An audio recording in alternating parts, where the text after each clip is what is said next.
We as musicians often find that we are stuck with our weekends being taken away from us because that's when we get most of our work, right? So I'm going to share with you a little bit about how to take those weekends back, how to reclaim those weekends, and get some time off for yourself, some time where you're more on a regular schedule where everybody else is. So hello everyone, and welcome to my channel, Music School Hustle, and I'm so happy to have you here today where we talk about all things music school related and how you can make and earn a decent living from teaching privately and having your own business. And today, like I said, I'm going to be discussing with you how to get your weekends back, how to have that time off so you're not kind of working scattered throughout the week, kind of at the mercy of when your students want to have lessons. Certainly being flexible is a good thing as a teacher, but you want to make sure that you have boundaries for yourself as well. And that can be a really hard thing to have even as a small business owner in general. So I'll tell you a little bit about how I got started. When I first started teaching lessons, I had really no boundaries, and it's still something I have to work on all the time, but I really started, and I was working pretty much every day of the week, 7 days a week, but it was like little short spurts. The problem with that was I never felt like I was truly relaxed, and a lot of those lessons I was traveling to, so I wasn't really getting compensated as well as I should have been probably for that time traveling. It restricted me from teaching more lessons and took me away from my family and friends more. And really, most of the times that people are available for lessons are afternoons, evenings, weekends, when the rest of us, when the rest of the world is off, so you miss out on a lot. My week now goes from Sunday through Thursday. And I'm working on phasing those Sundays out too. And the way that I did that was I did have to kind of establish myself first and get a little credibility under my belt. So like spending a few years sacrificing that time was the way I did it. I'm not saying that that's necessarily the route that you have to go, but I did establish myself with credibility and tried to provide outstanding lessons to really make myself invaluable, so that another teacher who's simply more convenient wouldn't necessarily get those students. The students would choose me because they knew they were getting something really special from the lesson experience. So the first thing that you really need to know is that I think there was a quote someone said that was like, you don't get something for nothing. So you really, if you're going to be on a more regular schedule and a time that might not be as convenient for your students and kind of at their will, you really need to be giving something in return for that. So providing outstanding lesson service, really individualizing to meet your students' needs, really going above and beyond on the times that you are working, so that they really know that having that little less convenience for them is made up for by outstanding lesson service. So that's the first thing. You always should be thinking about ways that you can improve your lessons and learning on that, but that's kind of another topic. But let me save that first. For me right now, as I said, I go Sunday through Thursday, and I'm thinking about, I work 40-ish hours a week to 45 hours a week, so it is about the typical amount that most people would work, but I don't do it in a regular 9-to-5 structure, which is what I normally tell people.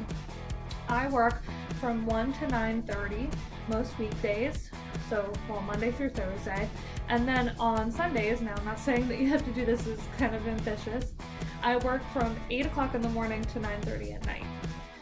And a lot of people say, oh my gosh, that's a long day, and it really is a long day, and I do have to get myself up in the morning and kind of like pump myself up. I get myself up early, and maybe that's another conversation that we could have as well, but basically I don't get too concerned about it, because usually within that time frame someone cancels their lesson, so I usually get a little bit of time myself, and that me time is good for me sometimes too. So you know. So it's usually not quite that bad, and it helps as well that it's not a job that's very rote. It changes with each lesson. Now, so I work about 12, 13 hours on Sunday, and then the other days I work about 8.5 hours. So I'm getting about 45 hours a week. Now, some months of the year are busier than others. But basically, what I did was, when I had gotten enough students and I was seeing that I was getting more students in and knew that I could risk, you know, switching my schedule around, knowing that I might lose a few people, but ultimately it would be the best decision for me and for my business.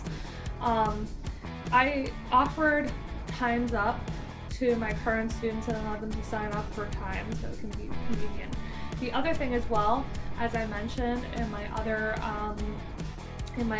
one of my other videos, having different locations is really important, because that allows people, you know, parents who might be busy traveling around with their kids from location to location, from activity to activity, you know, that they find somewhere that's convenient to them. Because a lot of people want weekends because they're like, oh my gosh, we have so many activities going on, you know, we don't want to fit one more in. And offering up online lessons too for the convenience of your parents and other students. So that's all good stuff. So now the key here really too is that you've got to reach a demographic that's not typical for lessons. And that demographic, and several demographics, is the time frame between 1 and like 4:30. I like to batch my lessons together. I used to teach a couple people in the mornings in the week on the weekdays, and then like a bunch of people in the evenings. And I just found that really tough too, because I would get maybe like an hour to grocery shop and spend time with my kids, and then I'd be back to teaching again. Between traveling, it was too much for me. So over a period of time, I've gradually started to phase out Fridays and Saturdays and batch my students together. So I didn't do it too quickly, but that's, you know, kind of the way I want. But basically what you need is someone who can fit, you know, that afternoon time frame. So we're looking at nurses, real estate agents, preschoolers, retirees, people who fit that schedule. And then start to think about, where are you going to meet and to market to those people? Because those people are going to be your bread and butter in terms of working away from a weekend schedule. And I'll tell you what, when I was going into a music store not too long ago, maybe a couple years ago, when I was first trying to phase out my Fridays so I could have a Friday, Saturday weekend, because I needed that Sunday to give me a few more hours, right? So I could have that Friday, Saturday weekend. I went into a music store and I said, you know, I was just talking to a friend there and I said, it's my goal to have Fridays back. And someone kind of laughed at me. That's never going to happen as a musician. Musicians work on weekends.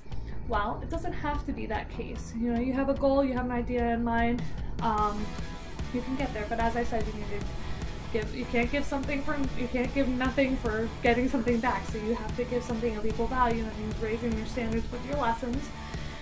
You've got to find a target demographic who's going to be interested in that, like, later afternoon time when kids and other people are working.